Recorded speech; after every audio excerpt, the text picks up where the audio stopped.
And now, your Citrus TV Sports Report.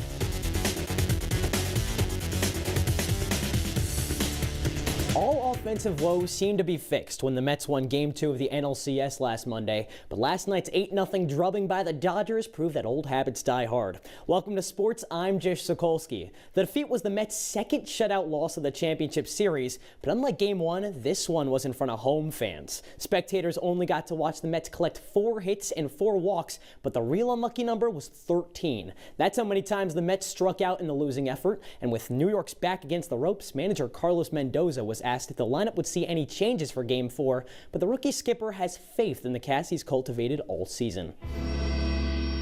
And that'll do it. Another deflating loss for Syracuse. Number 6 Virginia escapes the Orange 67-62. That was Jim Boeheim's 99th loss to an AP Top 10 team.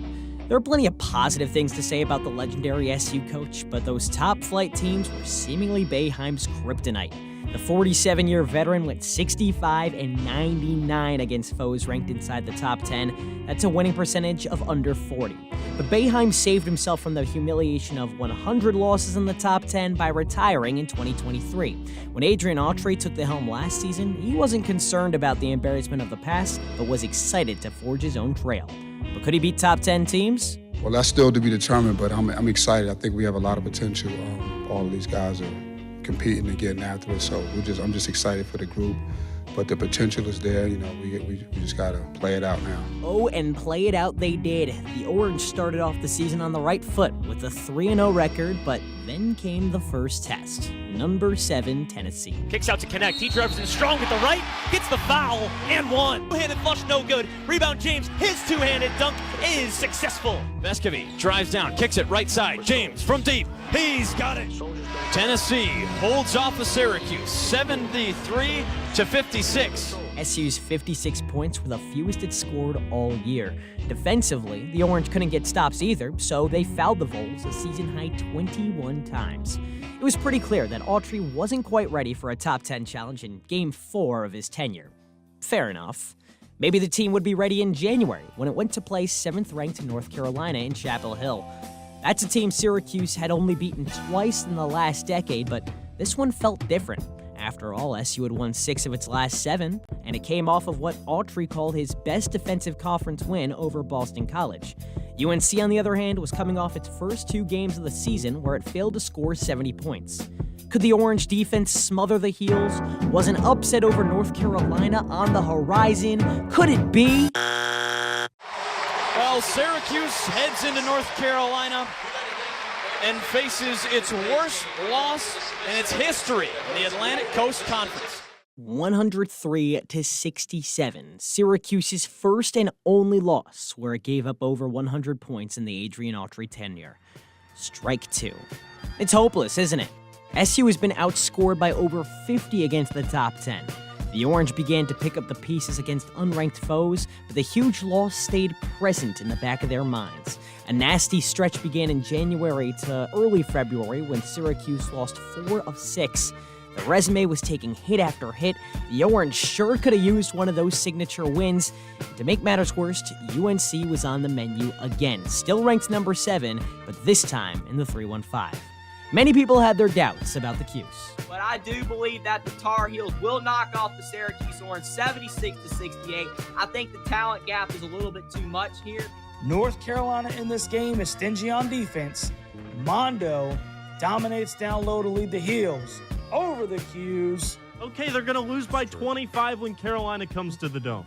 I don't see a world in which Syracuse can play good enough basketball to win against North Carolina. But this is why you play the game. Mid-post kick out. Top of the key 3 for Starling. It's good. Starling on Bacon, 5 seconds to shoot. Loses the handle, high on the left wing. Chucks up a deep 3, and he bakes it in. Spins to his right, kicks out Starling. A 3-ball from the top of the key. He hits it. J.J. Starling's a man possessed. For the first time in 1,856 days, Syracuse beats an AP Top 10 team. Orange 86, Tar Heels 79, your final. Jish Sokolsky, WAER Sports. 4 goals in the first quarter, has scored 3 in the subsequent 2 quarters. Yale leads 10-7 over Syracuse. Road meets Calignan in the draw control circle.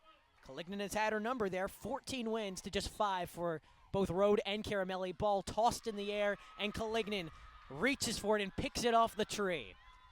Yale has another possession. Syracuse still has yet to possess the ball in the fourth quarter. 13 minutes to go, 2 minutes played, and 2 goals scored for Yale so far this frame.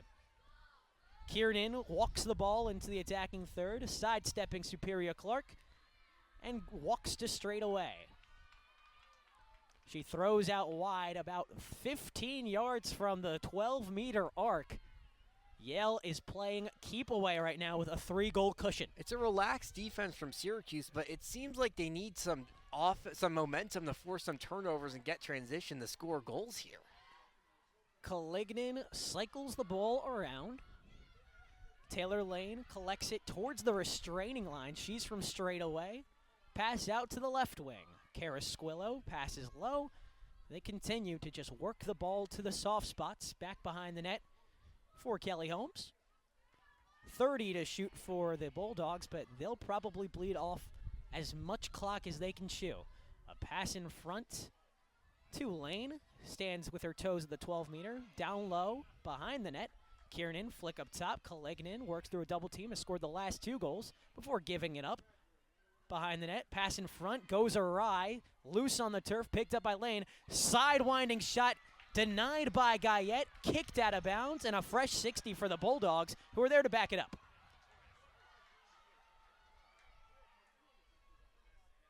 That's a crushing blow for Syracuse, because now Yale can burn off even more clock. Yeah, they're going to get it down to almost 10 minutes by the end of this possession.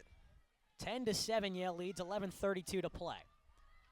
Working the ball around, Carasquillo jogs towards the goal line before flipping it off. Up top, Fallon Vaughn flicks across the formation, now down low. Holmes to Kiernan, in front. Picked off by the Orange. Alexa Molly Guzik gets a stick on it and begins the clear. She's got green grass in front of her as she crosses midfield and finds Vogelman. 20 yards from cage, charges in, pass in front, behind the back shot, and a goal! Ashley Volpe, how do you do? On the first offensive possession of the quarter, Syracuse cashes in and brings the deficit down to 2. Ashley Volpe gets her second goal of the game. It's 10-8 Yale, 11 minutes to play. Well, Yale is trying to play that slow-paced, burn-off-the-clock type of game. Syracuse is going to win this game by playing fast. You see the transition move from Guzik, the quick pass inside, and what a finish. You see him award you shots like that, but seeing the younger players get in on some behind-the-back action, that is impressive stuff from the Orange. Nothing Neve Pfaff, the Yale goalie, could do. 10:59 to be exact, the time left to play. Road meets Calignan in the draw control circle. Syracuse with some wind in its sails now as the wind whips from the far side of the field to the near side, blowing into our faces in the broadcast booth. Yale 10, Syracuse 8. The referee adjusts the sticks at the Yale logo at midfield. Whistle blows, flicked up in the air, ground ball loose. Taylor Lane juggles it for a second, takes a stick to the face. Referee doesn't see it, but Yale holds anyway. Syracuse playing aggressively in the ride in the midfield, so Yale backs it up to its own defending third before sprinting across midway and getting into the attacking third. A crafty clear for the Bulldogs, who set up the offense again, and they are in no rush, Alex. Like you said, playing slow, playing tight, trying to avoid mistakes, while Syracuse has to play fast and loose to surmount this 2-goal deficit. 10.5 to play. Yeah, I mean, Yale's an Ivy League school, and they are playing a very smart game of lacrosse right now. Fallon Vaughn has it up top. Sidearm pass to the goal line, and it's flicked back up for Vaughn. Already with 4 goals today, she's been the catalyst of this offense. That's 40% of the team's goal. Kiernan collects near wing, passes to the far wing. A whistle blows. And a shooting space violation called against the Orange. Sky Carasquillo apparently was squaring up to shoot. So she'll have a free position from the 8-meter on the left side of the net. Guyette struggled to defend this part. Whistle blows. She sidesteps and beats her towards the left side. Kara Squillo, her first goal of the game, stings the top left corner. And just like that, Yale has a 3-goal advantage again with 9:40 to play. Carlos coming in from the free throw line, hit 69% of his foul shots. That's a 20% drop off from a year ago at Hofstra. 2 perfect ones will tie the game up. 38-36, Wake leads over Syracuse. 17-13 to play in the second half. First one is good. 38-37, Syracuse on the precipice of tying this one up with another made Jaquan Carlos free throw. Bounces the ball, puts up the shot, nothing but net, we're tied. 38-38, the crowd is loud inside the JMA Wireless Dome. 17 minutes to play in the second half. Hunter Salas crosses the timeline for Wake Forest, guarded closely by Lucas Taylor. Finds Hildreth, far wing, guarded by Cuff, takes a screen, Cuff still on him, spins into the paint, puts up a shot off the glass, no good. Lampkin the rebound, Cuff pushes in transition for SU, moving from right to left, down into the lane. He keeps it, tripped up on his way to the basket. Another personal foul against the Demon Deacons. Cam Hildreth, the guilty party on this one, his 4th personal foul, and he'll have to come out of the game. In comes Davin Crosby. That's a key contributor for Wake Forest, too. Their second leading scorer and leading assister now has to sit out with 4 personal fouls. And when you're not getting the contributions you usually get from Hunter Salas, your leading scorer is only at 9 points, it hurts to lose Hildreth. Freeman to inbound this time instead of Jaquan Carlos from underneath the basket. Looking for a partner, still searching. Flicks up top for Lampkin, back to the Block S logo, Carlos resets. Takes a screen left, gets around Salas, goes back right to the top of the key. Overhead pass in the paint, Freeman a floater, and it's in! Just like that, Syracuse gets its first lead of the day. 16 minutes to go in the second half. Listen to that dome.